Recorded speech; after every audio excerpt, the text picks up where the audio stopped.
Pinulot ni Rosie ang isang dyaryo na iniihip ng hangin sa tabi ng kalsada. Nakita niya ang mukha ng isang lalaking bilyonaryo. Nagagwapuhan siya rito at crush na crush niya ang lalaki. Madalas na rin itong makita sa billboard at pinopromote nito ang Estrella Empire. Hay nako, kailan kaya kita masisilayan? Ang gwapo-gwapo mo naman. Hinalik-halikan pa niya ang mukha nito sa dyaryo. Maya-maya, napapikit si Rosie nang maramdamang sinipa siya sa kanyang binti ng isa sa kasamahan niyang namamalimos doon sa tabi ng kalye, si Manang Delia. Aray naman, Manang. Binalingan niya rin ang ginang, saka ito sinipa sa puwet. Bumili ka na nga ng almusal doon, Rosie. Hindi ang gwapo ang pinagpapantasyahan mo. Hindi ka niyan mapapansin. Ang layo-layo ng estado niyo sa buhay. Napaismid na lamang si Rosie sa sinabing yun ni Manang Delia. Pinamumukha talaga nito sa kanya na walang pag-asa na mapansin siya ni Brandon. Naku Manang, kapag talaga itong si Brandon nakita niya ako, siguradong mahuhulog yun sa kagandahan ko. Ayaw niya nun. Ang laki ng hinaharap ko. Sexy pa. Tumawa ang ginang sa sinabi niya. Iiling-iling ito at tiningnan siyang parang nababaliw na siya. Sige, managinip kang gising. Aanhin niya malaki mong dibdib at ang sexy mong katawan kung puro grasa ang katawan mo, saka hindi naliligo. Ouch Manang ha, mapanakit ka na masyado. Nasasaktan na ako sa mga sinasabi mo. Para din naman sa'yo yan, nang hindi ka nakadepende sa isang pantasya lang. Nako, pasalamat ka Manang at love kita. Kung hindi, matagal na kitang sinabunutan. Tumawa silang dalawa ni Manang Delia dahil sa kanyang sinabi. Tumayo na si Rosie matapos ang pagpapantasya sa gwapong mukha ni Brandon. Pinunit niya yon sa katinupi at isinilid sa bulsa ng kanyang pantalon na suot. 15 taon na siya noong naging palaboy-laboy siya sa bangketa. Nasa ampunan kasi siya dati. Dahil sa kagustuhan niyang hindi kunin ng mga magulang na gusto siyang ampunin, tumakas siya. Dahil doon, nakilala niya si Manang Delia. At ito ang kumupkup sa kanya. Hindi siya nito pinabayaan at tinuring siyang parang isang tunay na anak. Noong nasa ampunan siya, nakapag-aral naman siya kahit papaano. Kaya marunong siya magsulat saka magbasa. Hindi niya alam kung nasa ng tunay niyang mga magulang. Ang tanging alaala niya na lamang na pinanghahawakan ay siyang kwintas na suot-suot niya noong bata pa siya. May nakaukit doong pangalang Rose, kaya ang pinangalan sa kanya sa bahay ampunan ay Rosie. Tumungo si Rosie sa isang tindahan. Bumili siya ng almusal nila ni Manang Delia. 2 siopaw. Bumili na rin siya ng sabon at shampoo. Nang makabalik siya, inabot niya kay Manang Delia ang siopaw nito. Maliligo ka? Tanong nito sa kanya nang makita ang shampoo at sabon niyang hawak. Oo Manang, para kahit paano mabango naman tayo no? Baka mamaya habang naglilinis ako ng sasakyan, isa pala sa mga sasakyan na yon ay si Brandon. Mabuti na yung handa, diba?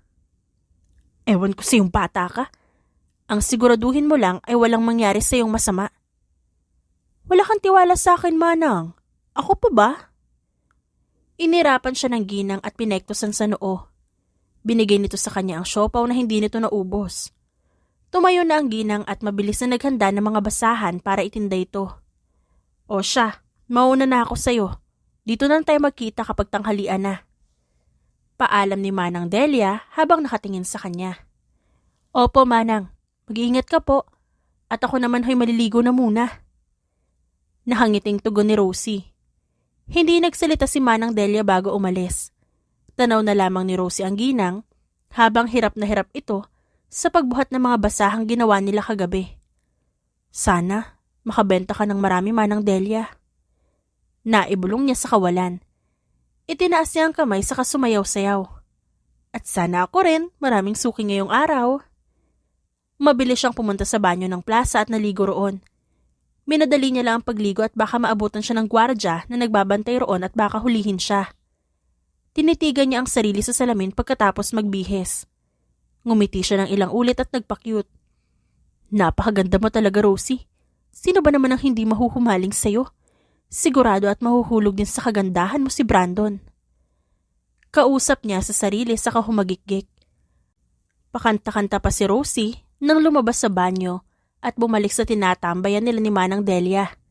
Binilad niya ang kanyang damit sa damuhan. "Wow, ganda mo talaga, Rosie!" Sigaw ng isang lalaki na nangangalkal ng basura nang makita siya. Matagal na isme. Kinawayan niya pa ang lalaki para mas lalo itong malunod sa kilig. Pero biro niya lamang yun sa lalaki. Maya-maya, may isang lalaking humahabol sa kanya. Si Dominic. May dala itong mga sigarilyo at mga itlog ng pugo para ibenta sa mga taong dumaraan. "Rosie, labas tayo mamaya. Libre kita." Huminto siya sa paglalakad sabay iling. "Ibili mo na ng pagkain niyo sa bahay. Yung ililibre mo sa akin mamaya, Dominic. Baka mabusog mo pa ang nanay at tatay mo. Huwag mo aksihin sa akin ang pera mo dahil hindi ako interesado sa'yo, okay?" Kakamot-kamot ang lalaki sa ulo habang ngingiti-ngiti ito. "Grabe ka naman, Rosie." "Totoo naman, Dom." "O siya, sige na. At marami pa akong gagawin sa araw na to. Babu." Bago pa siya pigilan ni Dominic, mabilis nang tumakbo si Rosie palayo rito.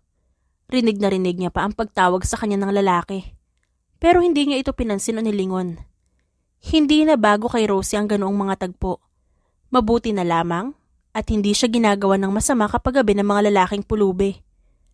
Takot siguro ang mga ito sa kanyang Manang Delia at iyon ang pinagpapasalamat ni Rosie sa araw-araw. Huminto si Rosie sa isang iskinita at pinagmasdan ang buong syudad. Magulo, maingay, mga busina ng sasakyan at ingay ng tao ang kanyang naririnig. Kahit doon na siya lumaki, hindi niya kailanman nagustuhan ng tumira sa ganong klaseng mundo. Hiling niya sana, balang araw, may dumapong swerte at makaalis siya ron. Pero sa mga oras na yon, kailangan niyang kumita ng pera. Hindi pwedeng maghintay na lang siya sa isang himala.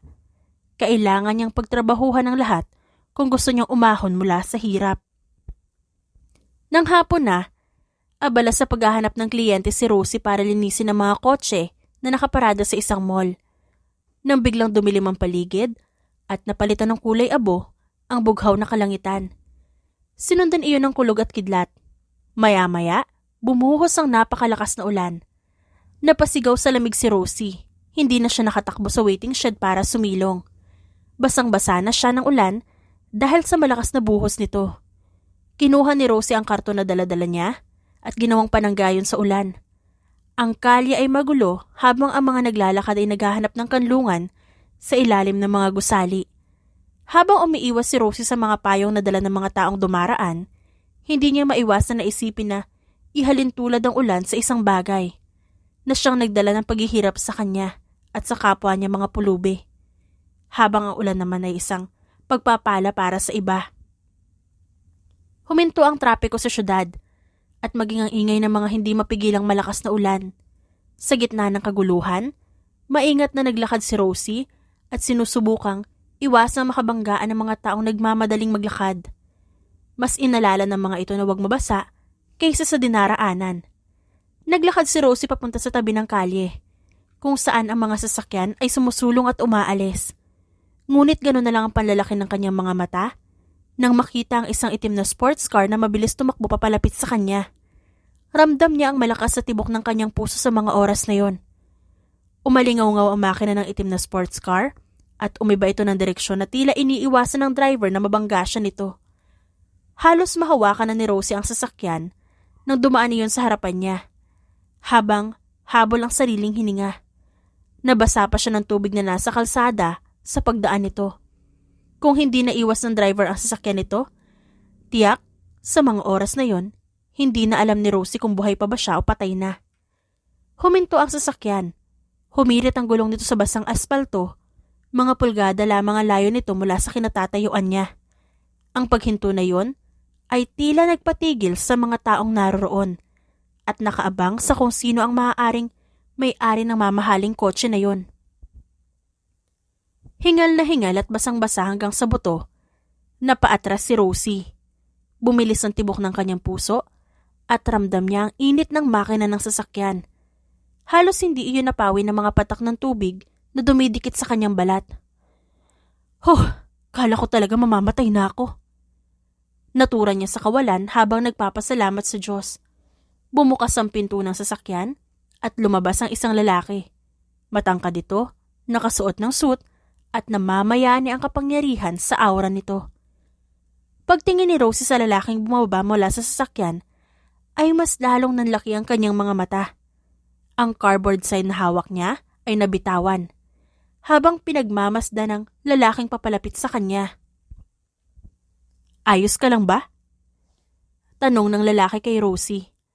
Ang boses nito ay matatag, ngunit puno ng pag-aalala na siyang nagpahinto sa kanya sa mga sandaling oras na yon. Tumango si Rosie. Ang kanyang boses ay tila naging isang bulong na lamang. "Oo, ayos lang ako." Ang kulay kayumanggi na mga mata ng lalaki ay nakatingin lamang sa mga mata niya. Tila hinihipnotismo siya at inaaral ang kanyang nasa isip. Sa kabila ng lagaslas ng ulan at ng lungsod sa paligid nila, may hindi masabing koneksyon sa mga titig na yon. Para bang nagbanggaan ang kanilang mundo sa maikli at nakakakuryente na sandaling yon. "I apologize for the close call earlier, miss," sabi ng lalaki. Puno ng sinseridad ang ekspresyon nito. "Nagmamadali kasi ako dahil sa ulan. Hindi ko alam na madulas pala ang kalsada sa parting to." Sa wakas sa mga oras na yon, natagpuan na ni Rosie ang kanyang boses. "Diyos ko, muntikan mo na ako napatay. Pero okay lang yun. Hindi mo kasalanan. Buhay pa naman ako at humihinga." Binigyan si Rosie ng isang maliit at nakakapanatag ng ngiti ng lalaki. "Gayunpaman, nais kong humingi ng tawad. I was so careless." Nanlaki ang mga mata ni Rosie nang matitigan niyang mabuti ang mukha ng lalaki. Kilala niya ito. Ito ang crush niya na hanggang dyaryo lamang niya kung titigan. Ikaw si Brandon Estrella." Tumango ang lalaki sabay abot ng kamay nito sa kanya. "Ako nga. At ikaw? Anong pangalan mo?" Sa nanginginig na kamay, nakipagkamay si Rosie kay Brandon. "Ako si Rosie Garcia." Nanatili ang tingin ni Brandon sa kanya. Puno ng kuryosidad ang mga mata nito, maging ang boses. "Rosie Garcia, natutuwa ako makilala ka. I'm sorry again for what happened. Let me make it up to you." Hindi pa rin makapaniwala si Rosie habang nakatitig sa lalaking nasa harapan niya. Hindi niya akalain na darating ang araw na makakaharap niya ang bilyonaryong si Brandon Estrella. "Rosie, basang-basa ka. Dadalhin kita sa ospital.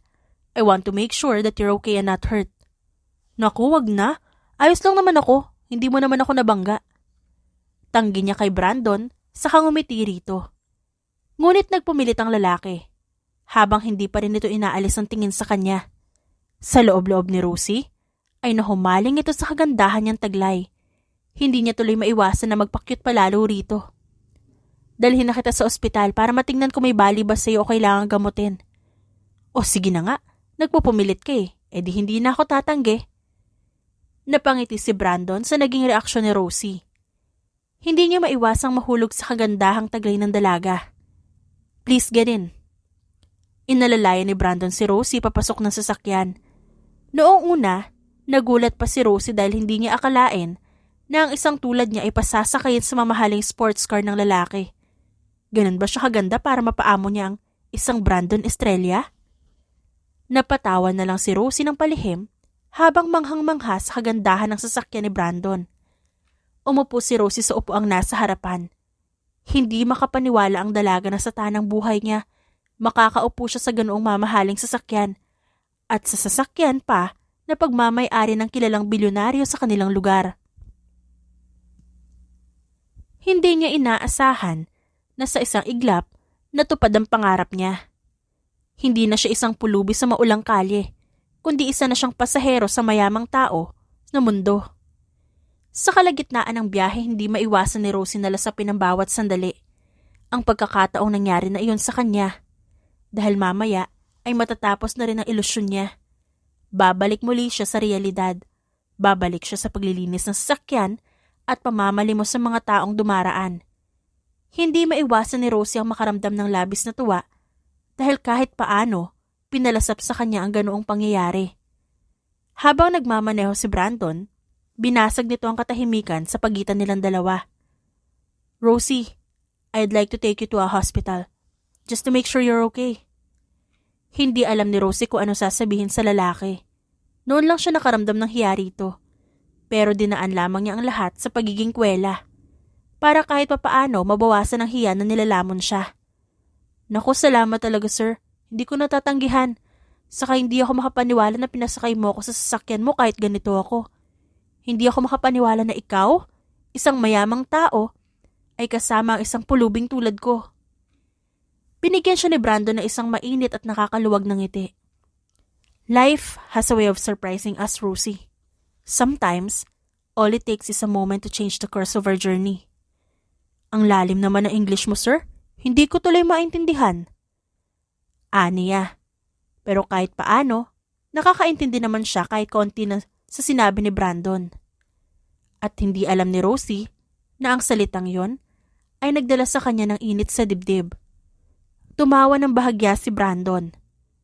I'm sorry, nakalimutan ko. Susubukan ko magsalita ng Tagalog para maintindihan mo ko ng lubos. Ayan, sir. Mas nagiging gwapo ka kapag nagtatagalog. Talaga? Lumingon sa kanya si Brandon habang may pilyong ngiti ito sa mga labi. Napalunok na lamang si Rosie ng sariling laway, sabay tango. Bakit pa ba siya tatanggi? Ang gwapo naman talaga ng lalaki sa paningin niya. Hindi iyon may pagkakaila. Nang makarating sila ng ospital, agad na tiningnan si Rosie ng doktor kung may bali ba siya o may iba pang sakit. Pero nagpasalamat siya at wala naman naging negatibong resulta mula sa kanyang test. Pagkatapos niya magpa-test, sinigurado naman ni Brandon na nakapagbihis siya ng tuyong damit. Pabalik na silang dalawa ni Brandon sa kotse nang magsalita siya. Mr. Estrella, hindi ko alam kung paano kita pasasalamatan sa ginawa mo ngayon sa akin. Pero pasasalamat lang ang kaya kong maibigay sa inyo. Kaya't maraming salamat po. Ikinumpas ni Brandon ang kamay, saka siya nito sinagot. Tawagin mo na lang akong Brandon. At wala kang dapat na ipagpasalamat o bayaran sa akin. Masaya ako na nakatulong sa iba. Sa mga tulad mo. Kaya halika na, isasama kita sa bahay. Nanlaki ang mga mata ni Rosie nang marinig ang sinabi nito. Sir, bakit naman po? Huwag kang mag-alala. Wala akong gagawing masama sa'yo. Gusto lang kitang pakainin. Kanina ko pa napapansin ang pagkalam ng sikmura mo. Wala nang nagawa pa si Rosie nang pakiusapan siya nito. Kaya kahit na kinakabahan, ay sumama siya kay Brandon. Kakain lang naman siya at nasisiguro niya na walang gagawing masama sa kanyang lalaki. Huminto ang kotse sa driveway ng isang napakalaking mansyon. Nakikita lamang ni Rosie sa mga ganon sa dyaryo at mga postcard na nakapaskil sa iba't ibang gusali at telebisyon. Hindi niya maiwasang mamangha sa mga nakikita niyang karangyaan ng buong lugar. Ang pag-iisip ni Rosie na maging bahagi ng mundong yon ay tila isang panaginip na imposibleng magkatotoo. Careful! Sambit ni Brandon na muntika na siyang mauntog sa kotse nang bumaba sila. Nag-peace sign siya sa lalaki sa kangumiti. Inaya siya nito na pumasok ng mansyon. Hindi naman niya maiwasang tingnan ang mga nagkalat na bantay sa buong lugar. Pagpasok nila sa mansyon, namangha si Rosie sa malinis na loob. Ang mga kristal na chandelier ay nakasabit sa matataas na kisame at ang mga paintings ay naging palamuti sa buong pader. Isang mundo na malayo sa mundong nakilala niya. Subalit, kapansin-pansin ang kaibahan ng marangyang kapaligiran sa tunay na kabaitan na pinapakita sa kanya ni Brandon. Maupo ka muna, Rosie.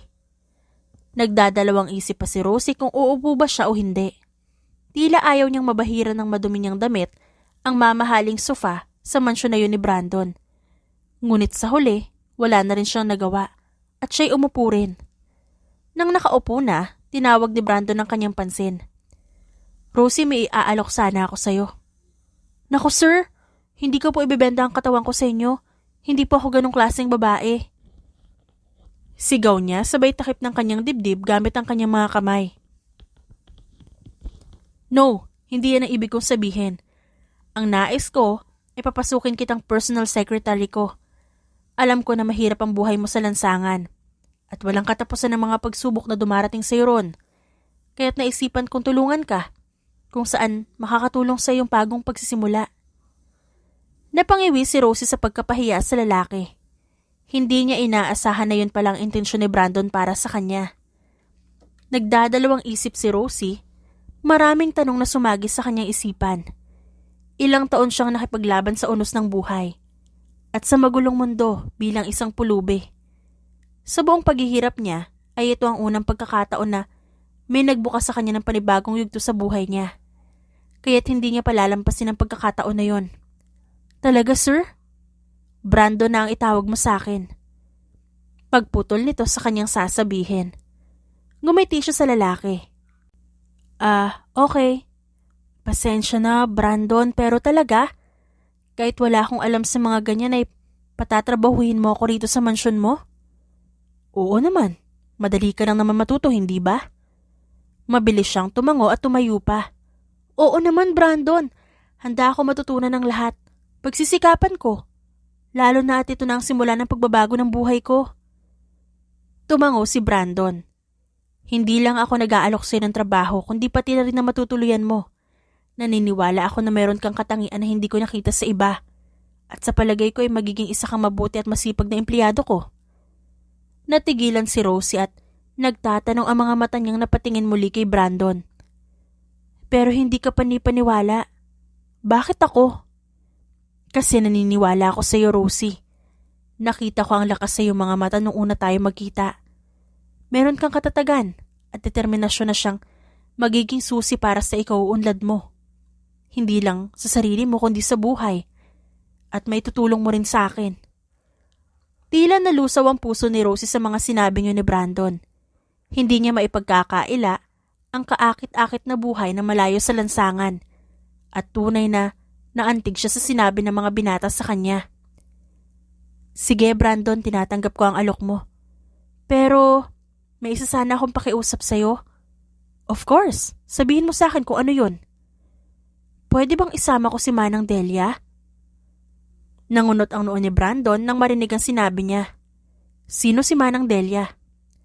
Siya kasi ang tinuring kong magulang simula nung mapunta ako sa kalye. Ngumiti si Brandon at tumango na tila nauunawaan siya. Sure, pwede mo siyang isama rito. It's not a problem. Hala, salamat Brandon. Pangako mabait yun at talaga maaasahan. Tumayo si Brandon at tinawag nito ang isang lalaki na nakasuot ng itim na suit. Ihatid niyo si Rosie sa lugar na gusto niyang puntahan. Pagkatapos noon, bumalik na kayo rito. Yes, boss. Sagot naman ng lalaki. Bumaling si Brandon kay Rosie. Sige, Rosie. Maaari mo nang puntahan ang iyong Manang Delia. Pagkatapos nun bumalik kayo rito at ituturo ko sa inyo ang inyong magiging silid. Sige Brandon, maraming salamat talaga. Nang araw na yon ay nagtungo siya sa eskinita at hinanap ang kanyang Manang Delia. Sinabi niya rito ang magandang balita. Ngunit ayaw sumama ng ginang at mas pinili nitong mabuhay sa lansangan. Hindi nito kayang iwan ang buhay na kinalakihan nito. Pinangaralan lamang siya ni Manang Delia at masayang-masaya ito para sa kanya.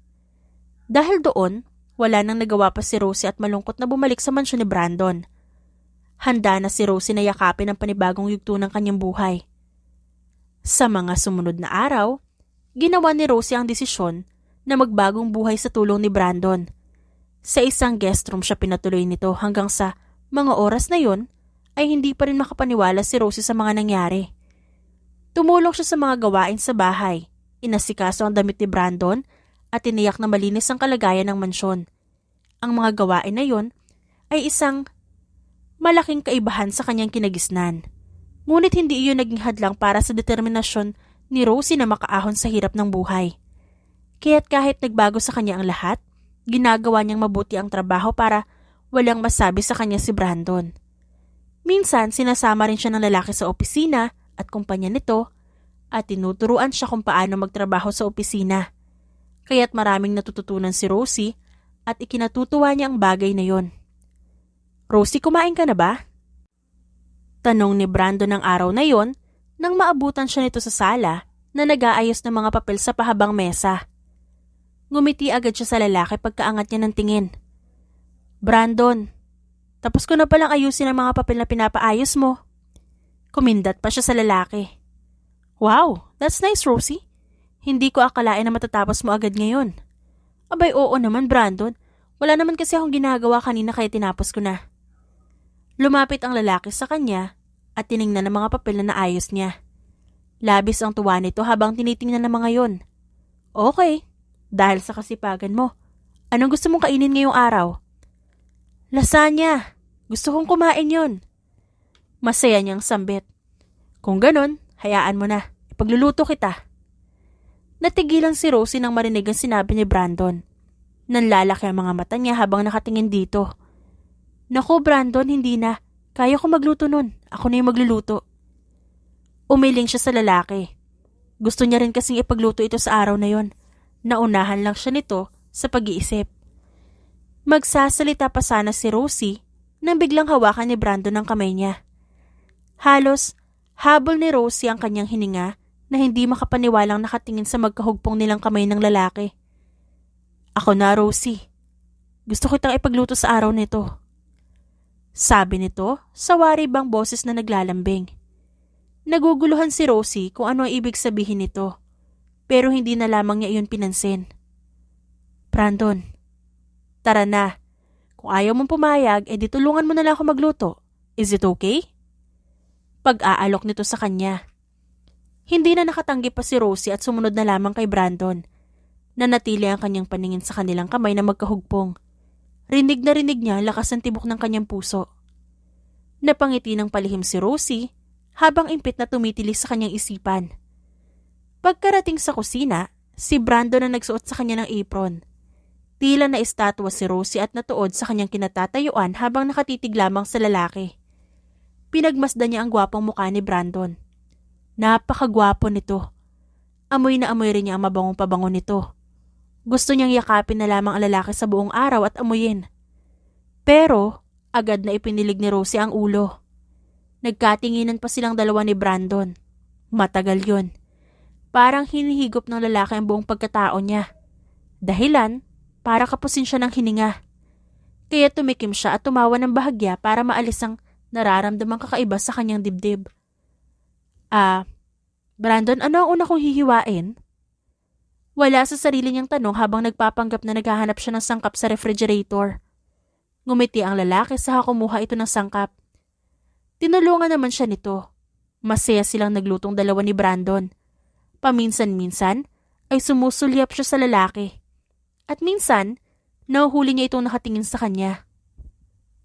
Minsan, ay nahahawakan niya ang kamay nito na siyang ikinagugulat niya. Binabawi niya yon ngunit pinipigilan siya nito at mas lalong hinihigpitan ni Brandon ang pagkahawak sa kamay niya. Tinitigan siya ng lalaki. Nakikita ni Rosie na may gustong sabihin sa kanya si Brandon pero hindi nito iyon tinutuloy. Sa buong pagluluto nila at pagkain nilang dalawa ng binata ay wala silang ibang ginawa kundi magngitian at magtitigan na ang puso lamang nila ang nakakaalam. Sa bawat araw na lumilipas, mas madalas ang pagsasama ni na Rosie at Brandon. Minsan din siyang inilabas ng lalaki sa mga meeting na ginaganap sa hotels at restaurant. Natuklasan ni Rosie na hindi lamang bilyonaryo si Brandon, kundi may malalim na pagpapahalaga sa trabaho, sa mga taong nakapaligid dito, at awa sa mga taong katulad niya. Sa bawat sandali na kasama niya si Brandon at ang makausap ito ng masinsinan, hindi niya maiwasan na makaramdam dito ng paghanga at kakaibang damdamin. Noong araw na yon, naghahanda si Rosie na magbihis para sumama kay Brandon sa meeting nito sa isang kasosyo. Pinapakalma niya ang sarili para hindi madala ng kanyang damdamin mamaya at hindi siya magkamali. Kapag kasi tititigan niya si Brandon, nawawala siya sa kanyang sarili. Okay, kaya mo to Rosie. Ikaw pa ba? You can do it. Huwag mo na lang pansinin ang nakakatunaw niyang titig at ang nakakapanghina niyang mga ngiti. Okay? Kausap niya sa sarili habang nakaharap sa malaking salamin. Huminga siya ng malalim at napapikit ng mariin. Nilakasan ni Rosie ang loob para hindi siya madala sa damdamin kapag kaharap niya si Brandon. Ayaw niyang malaman ng lalaki na may pagtingin siya rito. Dahil kapag nangyari yun, baka yun ang magbibigay ng lamat sa samahan nilang dalawa. Nakarinig siya ng katok mula sa pinto. Kasunod nun ay ang boses ni Brandon sa labas. Tumungo siya sa pintuan, saka pinagbuksan ng pinto ang lalaki. Natigil ito sa kinatatayuan at pinasadahan siya ng tingin, mula ulo hanggang paa. Tumikim ito at ngumiti sa kanya. "You look beautiful, Rosie." Tumahip ang dibdib ni Rosie pagkarinig ng sinabing iyon sa kanya ni Brandon. Hindi niya alam na pupuriin siya nito sa suot niyang red cocktail dress. Lumunok siya ng laway bago nginitian ito pabalik. Sobrang gwapo ni Brandon sa suot itong itim na suit at pants. Kahit ano namang isuot ng lalaki ay sobrang gwapo nito. Ikaw rin, ang gwapo mo. Tumawa ito ng bahagya at namumungay ang mga matang tumingin sa kanya. Talaga? Tumango si Rosie at kumiti sa lalaki. "Let's go." Inabot nito ang kamay sa kanya, saka siya inalalayan pababa ng hagdan. Pigil ni Rosie ang hininga sa mga sandaling yon. Sa pinapakita ni Brandon sa kanya nitong mga nakaraang araw, hindi niya maiwasan ang mas lalong mahulog dito. "Can I have a dinner with you after the meeting, Rosie?" Malaki ang pasasalamat niya dahil pinaaral siya sa online ni Brandon. Kaya kahit papaano, ay naiintindihan niya na ang English. Last week lang siya nakatanggap ng diploma, kung saan nagtapos siya ng high school sa loob lamang ng 3 buwan. Ngayon ay pinapakuha siya ni Brandon ng gusto niyang kurso sa kolehiyo. At isa iyon sa rason kung bakit mas lumalaki pa ang damdamin niya para sa lalaki. At sa mga oras na yon, nang marinig ang tanong ni Brandon, hindi niya mapigilan ang pagbilis ng tibok ng kanyang puso. "Brandon, anong ibig mo sabihin? Inaanyayahan kita para sa isang formal na date. Hindi date para sa business." Tinitigan ni Rosie si Brandon. Nakangiti ang lalaki na nakatingin sa kanya. Isang ngiti na nakakatunaw ng puso. Sobrang gwapo ng lalaki. Nawari bang dinadala siya sa kalawakan at sa ibang mundo, kung saan siya at si Brandon lamang ang nandoon. Hinawakan ito ang kanyang kamay sa kapinisil. Libo-libong boltahe ng kuryente ang gumapang sa buong katawan ni Rosie ng mga sandaling yon. Uminit ang kanyang pisngi at hindi niya maiwasan ang kiligin sa ginawang iyon ng lalaki. "Rosie? Okay lang? Pero kung ayaw mo, ayos lang sa akin. I understand." Okay." Medyo utal na sagot ni Rosie. Unti-unting umiti si Brandon at naguguluhan ang mga mata nitong nakatitig sa kanya.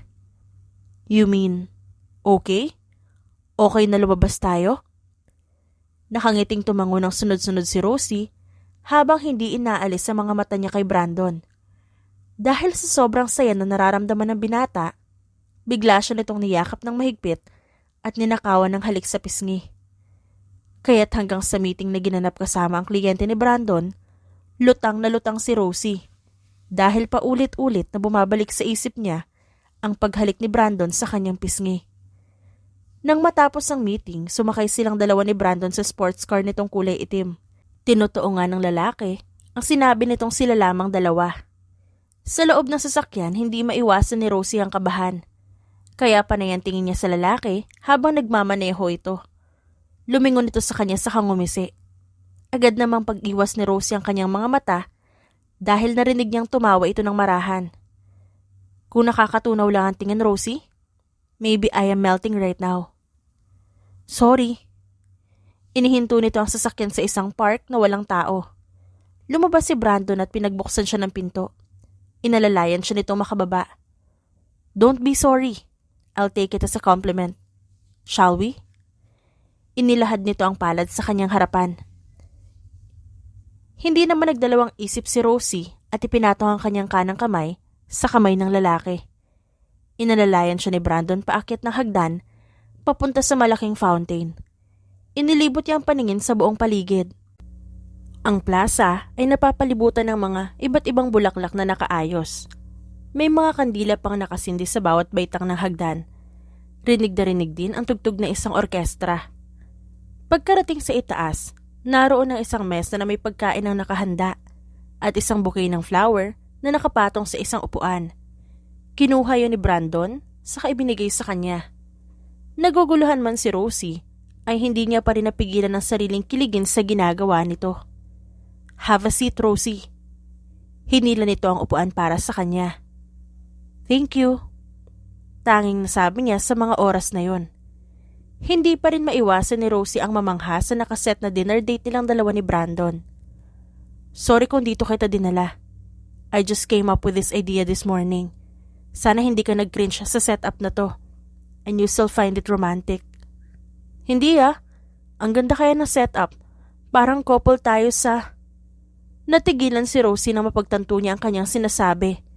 Tinaas niya ang tingin kay Brandon at nakangiti ito nang malapad sa kanya.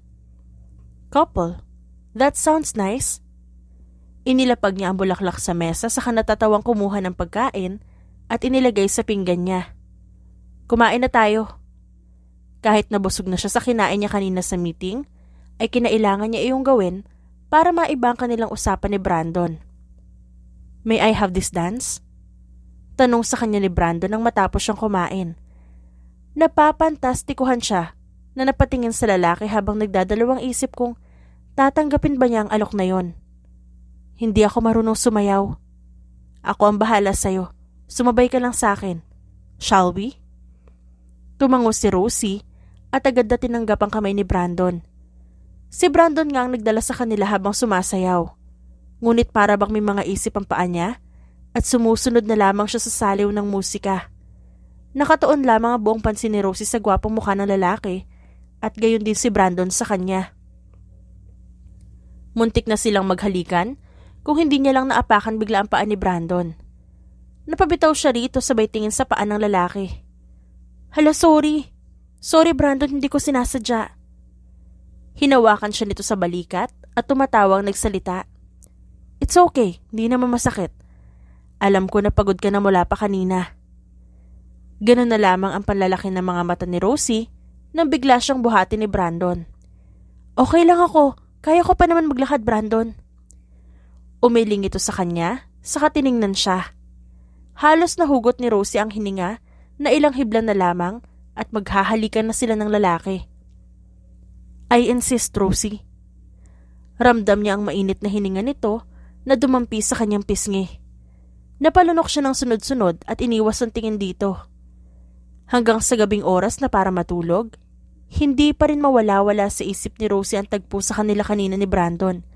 Nagsumigaw siya sa silid habang may ngiti sa mga labi. Ang araw ng hapong yun ay mainit at may gininto ang kulay na sumisilip sa loob ng Grand Library sa mansyon ni Brandon. Si Rosie, na nakasuot ng isang bestidang bulaklakin, ay nakatayo sa gitna ng matatayog na bookshelf na gawa sa mamahaling kahoy. Maingat siyang naghahanap ng mga babasahin mula sa mga aklat na maalikabok na. Mabango ang amoy ng hangin na pumapasok sa bintana ng library. Kaya ramdam na ramdam ni Rosie ang klasiko ng kinaroroonan. Habang nagtitingin ng mga libro, hindi maiwasan ni Rosie na humanga sa malawak na koleksyon ng literatura ng silid. Lagi siyang may matinding pagpapahalaga sa mga aklat ng bata pa siya. Pero hindi siya napapalibutan ng napakaraming libro dahil nasa kali lang siya noon tumira. Paborito niya ang magbasa dahil halos napakalaki ng kaalamang nakapaloob sa mga pahinang kanyang nababasa at hindi niya akalain na malalasap niya ang bawat sandaling iyon sa buhay ni Brandon. Hindi na malaya ni Rosie ang pagpasok ni Brandon sa library at pinagmasdan siya nito. Impressive, di ba? Gulat na napatingin si Rosie sa pinto at nakita niya ang lalaki na tumungo sa kanyang kinaroroonan. Namula ang kanyang pisngi at masiglang tumango. Oo, nakamamangha. Ngayon lang ako nakaikot sa ganito kalawak na silid aklatan at napapalibutan ako ng napakaraming libro. Lumapit si Brandon. Makikita sa mga mata nito ang paghanga kay Rosie na nagustuhan ng mga librong naroon. Ako rin naman mahilig magbasa. Pag-amin ng lalaki. Kapag stress ako sa trabaho, dito ako madalas tumambay sa magbasa. Kaso yun lang, hindi na nalilinisan ang lugar na to, kaya masyado ng maalikabok. Since you showed interest in this library, at hindi lang ako, ipapalinis ko to sa mga tauhan ko. Nagliwanag ang mga mata ni Rosie. Oo nga pala, maaaring ako rin na maglinis dito habang wala pa naman akong ginagawa. Agad na umiling si Brandon at tiningnan siya. No, it's not your job. Ang trabaho mo ay alagaan ako at samahan habang buhay. Biglang umiwas ng tingin si Rosie nang maramdaman niya naman ang pag-init ng kanyang pisngi. Kwento ka naman ng mga gusto mong libro. Yung mga nabasa mo na? Pag-iiba niya ng topic nila ni Brandon. Hindi naman nagtagal at naging masaya ang kanilang pag-uusap habang nakatuon sa kanilang pagmamahal sa panitikan. Tinalakay nila Brandon ang mga paborito nilang manunulat, mga nagustuhan at minahal nilang nobela at akda. You should try this. Marami ako natutunan sa librong yan. Maraming realization na noon ko lang nalaman. Iniabot ni Brandon ang isang libro kay Rosie. Salamat Brandon, babasahin ko to. Okay, kapag tapos mo na, sabihin mo sa akin ang feedback mo sa librong yan. O sige, para malaman mo rin ang realization ko. Tumango ang lalaki sa katinawag ang isang katulong. Nagutos itong dalhan sila ng tsaa sa library. Bumaling sa kanya si Brandon pagkatapos. Tara na, magbasa muna tayo. Ayaw ko sirain ang momento mo sa mga libro. Habang nakaupo silang dalawa sa plush armchair sa library at humihigop ng tsaa, ibinahagi ni Brandon ang isang pangyayari sa kanyang personal na buhay. Lumaki akong napapaligiran ng mga librong to. Lubos na, pinahahalagahan ng aking mga magulang ang kaalaman at ipinasok nila sa akin ang pagmamahal na yon. Professor ang tatay ko, pintor naman ang nanay ko. Ngunit sadyang mapaglaro ang tadhana. Nakahiligan ko lang ang panitikan ngunit hindi ito para sa akin. Business is what I want, kaya pinaglaban ko yun sa kanila.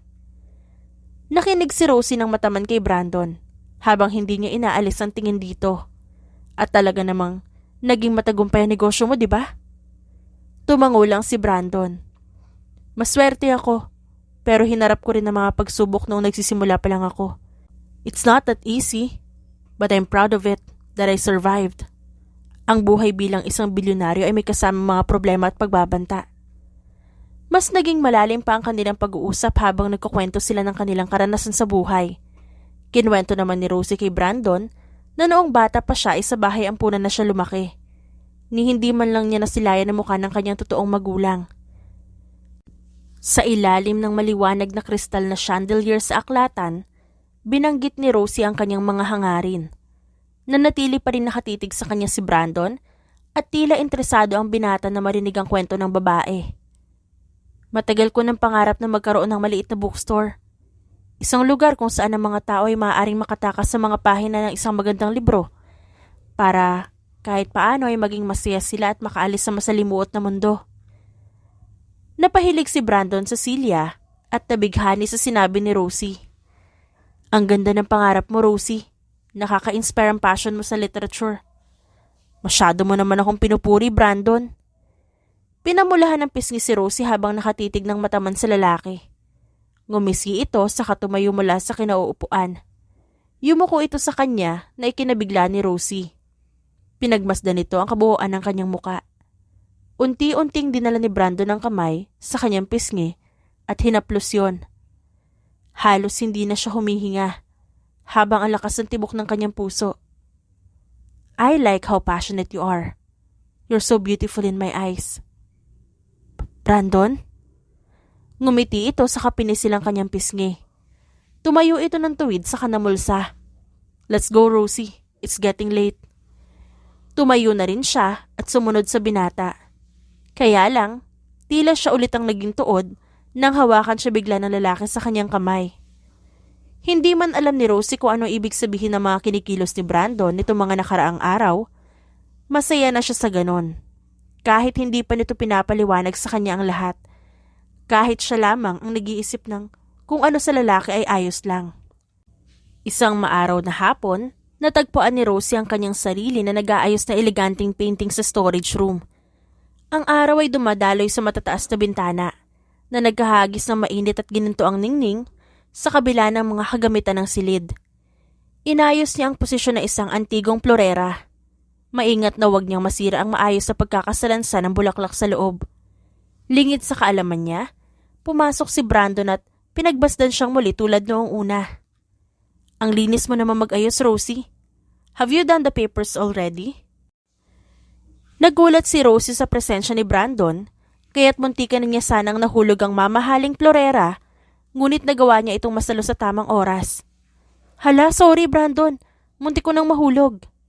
No, it's fine. Lumapit si Brandon sa kanya habang hindi inaalis ang pagkakatitig sa kanyang mga mata. Hindi dapat kita ginulat ng ganun. I should be the one who is sorry. Kaya lang, hindi ko masabi-sabi dahil sa kagandahan mo. Hindi maiwasan ni Rosie na mapangiti ng palihim. Ilang beses na nga ba siyang pinuri nito? Napapansin ko lang Brandon, napapadalas yata yung biro mo sa akin ng ganyan. Kailangan na ba talaga akong kabahan? Tumawa ito at amused na napatingin sa kanya. Sino naman ang nagsabi sa'yo niyan na biro lang ang ginagawa ko nitong nakaraang araw? Hindi ba pwedeng pinupuri kita dahil yun naman ang totoo? Na maganda ka talaga? Kumabog bigla ang puso niya pagkarinig ng sinabi nito. Humakbang siya pa atras at umiwas sa katawan ni Brandon. Salamat Brandon. Sinundan siya nito sa pag-atras hanggang sa naubusan na siya ng maaatrasan. Ikinulong siya nito sa dalawang bisig dahilan para mapasandal siya sa pader. Amoy na amoy niya ang mabangong hininga nito. Did I make you confused? Didn't I? Sa mga sandaling yon, hindi mahanap ni Rosie ang sariling boses. Nanghihina siyang nakatingala sa lalaki. Isang maling galaw niya lang, mahahalikan siya ni Brandon. Alam mo ba Rosie? Noong unang araw na muntikan na kitang nabangga, akala ko'y katapusan ko na. Pero hindi. Sa halip, nakakita ako ng bituin na magdadala sa akin sa tamang direksyon. At ikaw yon Rosie. You're so beautiful and interesting that I can't get enough. Sa bawat araw na kasama kita, hindi ko mapigilan ng mahulog pa sa'yo lalo. Hindi alam ni Rosie kung ano ang sasabihin sa biglaang pag-amin sa kanya ni Brandon. Akala niya kasi ay siya lang ang nahuhulog ang loob dito. Ngunit hindi niya inaasahan na maging ang lalaki ay iniibig din siya. Hindi siya handa sa pagkakataong yon. Kaya't naabutin ni Brandon ang kanyang pisngi, ipinikit niya ang mga mata. Hinihintay na dumampi ang mga labi nito sa labi niya. Pakiramdam ni Rosie, may nagpaputok ng fireworks sa mga oras na yon. Nagdiwang ang puso't kaluluwa niya nang sa wakas, naramdaman niya ang malambot na labi ni Brandon. Noong una isang halik lamang na hindi sinasadya hanggang sa paunti-unting naging malambot iyon at dinadala siya sa agos ng alon. Dinala siya ni Brandon sa isang sandaliang kasiyahan at kanyang ninamnam ng buo. Lasang strawberry at kasing lambot ng cotton ang labi ng lalaki. Na kung gugustuhin niya, wag nang maputol ang masarap na halik na yon. Lunod na lunod siyang napamulat ng mga mata nang tingnan ng lalaking nakangiti ng malapad. Gusto rin kita, Brandon. Ikaw ang nagbigay ng ilaw sa madilim kong mundo. Ikaw ang naging sandalan ko. Sa kabila ng estado ko sa buhay, ay tinanggap mo ko ng walang pag-aalinlangan. Dahil doon, sa pagiging ikaw, at sa pagpapahalaga mo sa akin, hindi ko na napigilan ng sarili kong mahulog din sa'yo. Mahal kita, Rosie. Isang ngiti ang sumilay sa labi ng dalaga ng oras na yon. Isang totoong ngiti na kanyang babaunin habang siya ay nabubuhay kasama si Brandon. Hinalikan siya nito sa noo at niyakap ng mahigpit. Walang pagsidla ng puso niya na nag-uumapaw sa kasiyahan. Pagkatapos umamin sa kanya ni Brandon at nang aminin niya rin ang tunay na nararamdaman dito, ay hayagan ng ipinakita ng lalaki ang pagmamahal sa kanya. Sinabi din sa kanya ni Brandon na magnobyo at magnobya na sila. Pero niligawan pa rin daw siya nito na ikinakilig niya. Nang umagang iyon, nabigla na lamang si Rosie nang biglang may yumakap mula sa kanyang likuran. Paglingon niya, ang gwapong mukha ni Brandon ang sumalubong sa kanya. Ako na magluluto dyan. Gusto kitang ipagluto. Saad nito. Agad siyang umiling at binalik ang atensyon sa pagkaing niluluto niya. Hindi na. Ako na dito. Maupo ka na doon, sweetie.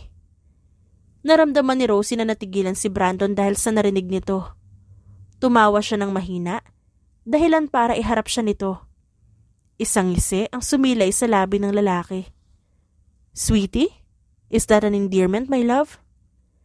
Tinulak niya ang mukha nito, saka bumalik sa pagluluto. Ngunit hindi siya tinigilan ni Brandon at binuhat siya nito. Pinaupo siya sa mesa at pinantay ang kanilang muka. Bakit hindi na lang ikaw ang almusal ko, love? Asar nito sa kanya na siya ay kinapulan ng pisngi niya. Tumigil ka, Brandon. Umagang-umaga ha. Where is the sweetie now? Saka wala silang pakialam kung ano man ang gagawin natin dito. They don't mind. Kahit na Brandon, hindi yun tama. Mas inilapit nito ang mukha sa kanya. Bakit hindi naging tama? You're my girlfriend now? Napatitig siya sa lalaki. Tama naman ang sinabi ni Brandon. Bakit nahihiya siya gayong sila na? Pero hindi pa siya sanay at naninibago pa siya sa kanilang relasyon. Hey, look at me. Hinawakan nito ang panga niya. Mabilis itong idinampi ang bibig sa kanyang labi. Madali lang yun, pero halos yumanig ang mundo ni Rosie. Sa dala ng emosyon na nararamdaman, ikinawit niya ang kanyang dalawang kamay sa leeg ni Brandon at siya na mismo ang humalik dito. Noong una, nangangapa pa siya kung paano. Hanggang sa dinala na siya ng mga labi ni Brandon. Dumaos-dos ang kamay nito sa bewang niya at ang isa sa kanyang batok. I love you, Rosie. Bulong nito sa gitna ng kanilang halikan. Pero mabilis siyang naitulak ni Brandon nang maamoy ang nasusunog na sibuyas at bawang. Ang niluto ko! Kinuha ni Brandon ang kaldero, saka mabilis sa pinatay ang kalan. Nagkatinginan silang dalawa at nagtawanan sa isa't isa. Ano sa tingin mo ang planong sinabi ko, my love? Tanong sa kanya ng lalaki. Kasalukuyan silang nag-uusap tungkol sa plano nitong i-expand ang negosyo sa iba't ibang lugar. Ang ganda, sweetie. Pero sa tingin ko may kulang. Ano kaya kung gumawa tayo ng ads? Para mas makatawag pansin pa sa mga mamimili at mga investor. Napangiti si Brandon sa sinabi niya. That's a good idea, my love. Bakit hindi ko agad naisip yan? May idea ka ba kung ano ads ang gagawin natin o maaaring magamit para mapansin ng masa? Pinakita ni Rosie ang kanyang hinandang ad script at pinaliwanag niya kay Brandon ang kalakaran nun. Matama namang nakikinig sa kanya ang lalaki at nang matapos, nagustuhan nito ang kanyang presentasyon. Okay, we'll go for this. Ipapakita ko sa mga board members para malaman natin kung ano opinion nila. Sa tingin mo kaya magugustuhan nila? Kinakabahan si Rosie sa kung ano ang maaaring sabihin ng mga kasosyo ni Brandon. Hinawakan nito ang kanyang kamay sa kapinisil. Maniwala ka sa sarili mo. Your idea is so unique at sigurado ako magugustuhan ka nila. So for now, should we have to watch movie? Date? Confused niyang tanong na ikinatawa ni Brandon. Yes, a movie date, my love. Pinakita nito sa kanya ang 2 tickets na mukhang binili pa nito noong isang araw. Pagkarating nila sa mall, agaw pansin agad silang dalawa ni Brandon. Marami ang tumitingin sa kanilang mga tao at nagbubulungan pa ang mga ito. Walang ideya si Rosie sa kung anong pinag-uusapan ng mga ito tungkol sa kanilang dalawa ng lalaki. Ang mahalaga sa kanya ay kasama niya ang nobyo. Anong gusto mong kainin, love? Tanong sa kanya ni Brandon na makarating sila sa harapan ng sinihan. Popcorn lang saka soda sweet. Okay, coming right up. Nakangiti itong tumungo sa food booth at pumila. Hindi maiwasan ni Rosie na titigan nito mula sa malayo. Pinagsawa niya ang mga mata sa kagwapuhan ni Brandon. Mataas ito kaya't kitang-kita niya ito kahit nasa malayo. Nang bumalik ito, ay agad niyang ikinawit ang braso sa mga braso nito. Sa kalagitnaan ng kanilang pinanonood, ay halos magsumigaw na si Brandon sa takot. Tawang-tawa si Rosie nang malaman niya na matatakotin pala ang nobyo niya. Halos puro sigaw lang ang naririnig niya mula rito, simula pa kanina. Minsan, nagtatago rin ang lalaki sa kanyang gilid para hindi lang makatingin sa malaking screen. Yumuko siya at bumulong sa tenga nito. Tapos na, sweetie.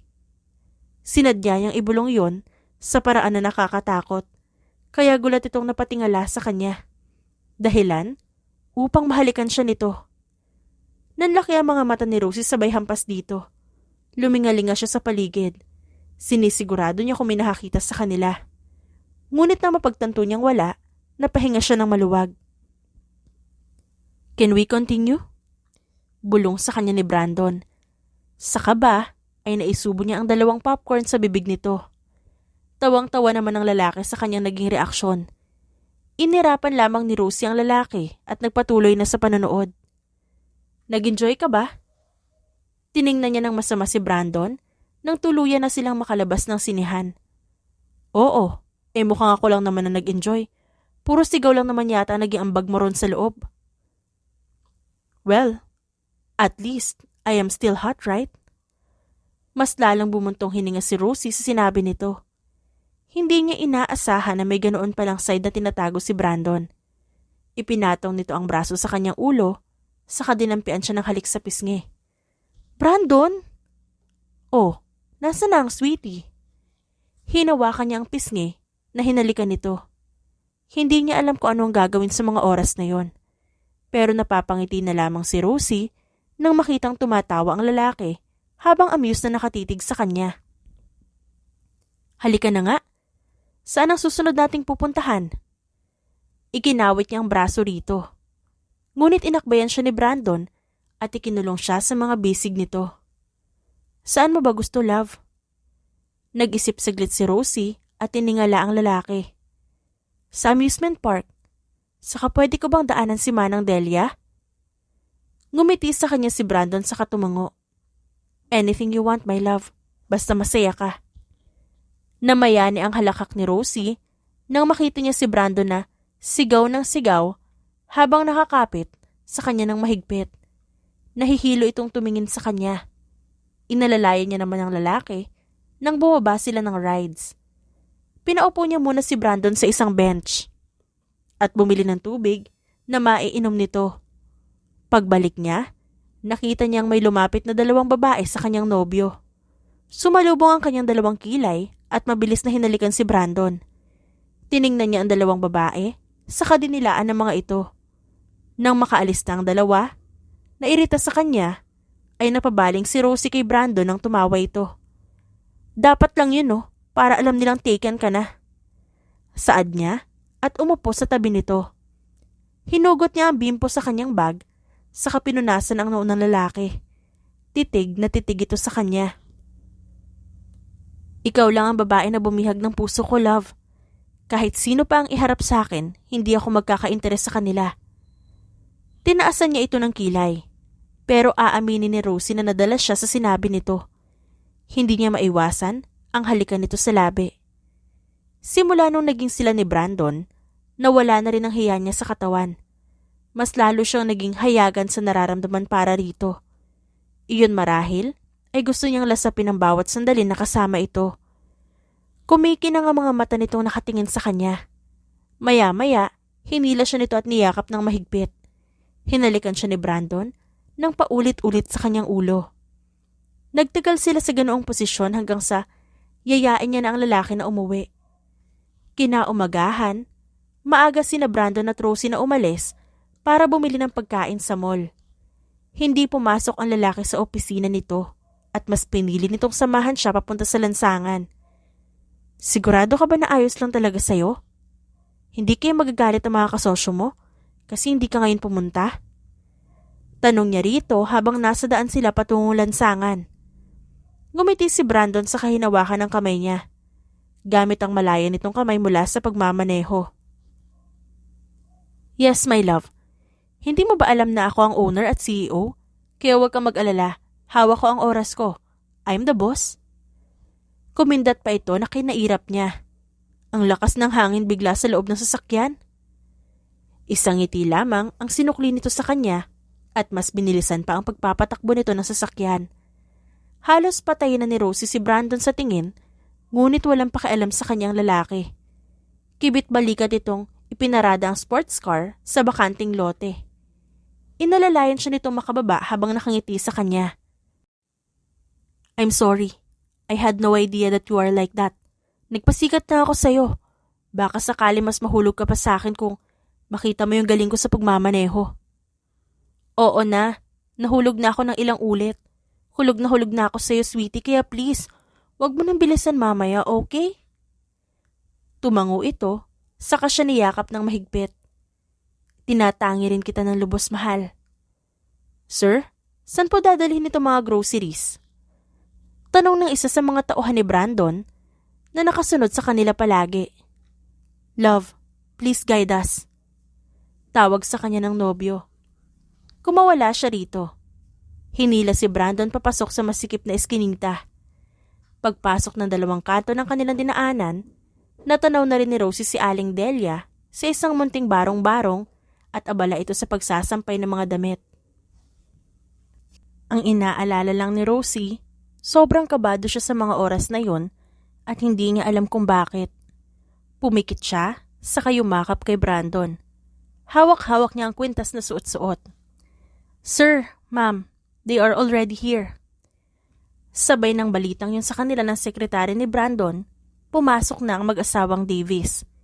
Maganda at gwapo ang dalawa at halatado ang sophisticated at classic ang galawan ng mga ito.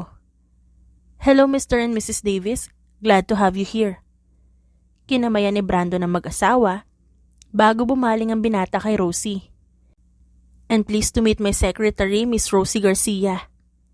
Ngumiti ang dalawang panauhin at binati si Brandon.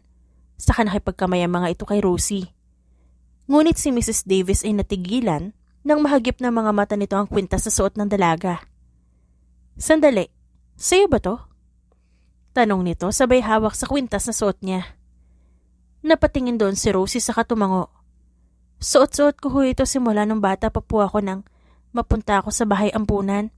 Siguro ho ay galing ito sa mga magulang ko. Oh God, Dominic! This looks like the necklace I gave to Rose, to our daughter. Naiiyak nitong sambit sa asawa. Binalingan siya nito at walang pagdadalawang isip na niyakap siya. Hindi natuloy ang meeting ng araw na yon. Sa halip, pumunta sila ng ospital para sa isang DNA test. Naguguluhan man si Rosie, ay hinayaan na lamang niya ang mag-asawang Davis. Kahit papaano ay nasisiyahan siya dahil kung sakaling ito ang mga tunay niya magulang, makakasama niya na ang mga ito. Kinwento sa kanya ni Mrs. Davis kung bakit siya nahiwalay sa mga ito noong bata pa. Pumunta raw kasi ang mag-asawa sa isang business meeting at iniwan siya ng mga ito sa kanilang bahay, kasama ang mga katulong at yaya.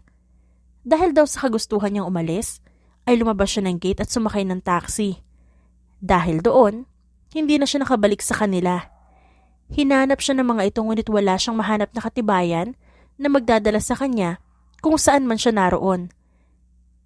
Tanging ang kwintas lamang ang palatandaan ko na ikaw si Rose. Kaya't nang makita kong suot mo yan kanina, nabuhayan ako ng loob. Pagpapatuloy ng ginang. Napangiti si Rosie at niyakap ang ginang. Maraming salamat po. Kung ano man po ang maging resulta ng DNA test, sana po huwag kayo mawalan ng pag-asa. At ikinalulugod ko po kayo na makilala. Ngumiti ito sa katumango. Gayon din ang asawa nito na tinapik siya sa balikat. Kinagabihan, nag-usap silang dalawa ni Brandon sa kanilang silid. Nakahiga siya sa dibdib ng lalaki at walang humpay ang hagod dito sa kanyang buhok. Huwag mo munang isipin ang mga bagay-bagay, love. Hayaan mo ang tadhana na magdala sa iyo sa katotohanan. Whatever the result, be grateful. Tumango si Rosie at sumubsob sa dibdib nito. Salamat, love. Nandyan ka para pagaanin ang loob ko. Hinalikan siya ni Brandon sa ulo at niyakap ng mahigpit. Makalipas ang isang linggo at kalahati, dumating na rin ang resulta ng DNA test. At halos mayanig ang mundo ni Rosie nang malaman ang katotohanan. 97% compatibility ang lumabas na resulta. Isa lang ibig sabihin nun. Anak siya ng mag-asawang Davis at magulang niya ang mga ito. Dahil sa lumabas na katotohanan, ay sumama siya sa mga magulang para makilala ang mga ito at makasama. Naiintindihan naman yun ni Brandon at hinayaan siya ng lalaki na hanapin ang kanyang sarili. Masayang-masaya ang lalaki para sa kanya at iyon ay ikinatutuwa ng puso ni Rosie. Sa pag-uwi niya sa totoong pamilya, halos hindi maipaliwanag ni Rosie ang nararamdaman. Ang espasyo at kakulangan sa kanyang buhay noon ay unti-unti nang napupunan. Hindi na siya nagtatanong kung sino ba talaga siya at kung sino ang magulang niya. May mga kasagutan na siyang hawak at ipinagpapasalamat niya yun sa Diyos. Kaya lang, ang pagbibigay niya ng oras sa mga magulang at sa kumpanya ng mga ito ay siya ring pagkawala ng oras niya para kay Brandon. Hindi na sila nagkakausap araw-araw. Isang beses na lamang sila magkita sa isang buwan at iyon na naging sanhi ng lamat sa kanilang pag-iibig ang dalawa. You have to decide, Rosie. I will understand whatever it is. Alam mo naman na mahal kita. Kaya handa akong isakripisyo pati magmamahal ko sa'yo. Maging masaya ka lang. I am tired of waiting always. I hope you feel that too. Iyon minsan ang sinabi sa kanya ni Brandon na magkita sila pagkatapos ng halos 5 buwan. Please, sweetie, sorry. Hindi ko sinasadya. Naging abala lang ako sa kumpanya nila mama at dad, pero hindi kita kinalimutan. Mahal na mahal din kita. Napapikit si Brandon na tumingala sa langit dahil sa kanilang pag-uusap na yung dalawa. Niyakap siya nito ng mahigpit at sunod-sunod na hinalikan sa ulo. But please promise me you'll make time with me, okay? I am also your family. Tumango si Rosie at ngumiti dito. Niyakap niya rin ito ng mahigpit. Hindi ako mangangako, sweetie. Pero gagawin ko ang aking makakaya. Pinagkakatiwalaan mo ba ako? Tiningnan siya ni Brandon at inaral ang bawat sulok ng kanyang muka. I miss you so much. Ilang buwan din kitang hindi nakita. Hinawakan niya ang pisngi nito. Tumingkayad siya para halikan ito sa labi. At nangungulila rin ako sa iyo, sweetie. Halos ikaw baliw ko ang hindi natin pagkikitang dalawa. Hinapit bigla nito ang kanyang bewang sabay ngisi. So would you like to marry me, Miss Rose Davis Estrella? Sinuntok niya ito sa dibdib. Oo naman. Sino ba ang hindi, Mr. Brandon Estrella? I know, right? Patay na patay ka sa akin eh. Pilyo nitong sabi. Na siyang dahilan para humalakhak si Rosie. Oo naman. Ikaw nga rin eh. Parang di ka patay na patay sa akin. Pinagdikit ni Brandon ng kanilang mga ilong at saka ito nagsalita. Of course, love. Tinatangi kita lagi. At bago pa makapagsalita si Rosie, siniil na siya nito ng isang malalim at matamis na halik. Isang mahigpit na yakap ang kanilang pinagsaluhan. At iyon na ang simula ng bagong yugto ng kanilang buhay bilang mag-asawa. The end.